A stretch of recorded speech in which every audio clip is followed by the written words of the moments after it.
Welcome back here at Ragtops and Roadsters. I'm Joe, the lead paint technician here. I'm gonna walk you through one of our panel blends we most recently had.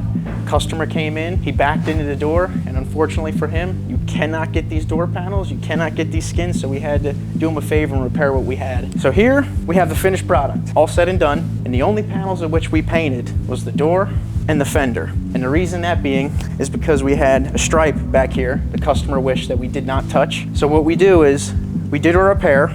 The shot was in the center, fixed all our steel, did all our filler work, body work, block sanding, and then when we go and paint the door, I keep my color just before we get into the adjacent panel. Why we do that? So that we don't have a panel to panel difference. As you can see here with my color matching light, you can see it looks like nothing ever happened as far as panel to panel goes. And then we clear the entire panel. Whole door, whole fender, so there's no blend lines, no soft lines, no nothing. And then we just re-cleared into the fender so we had an even peel, an even match throughout the door into the front fender.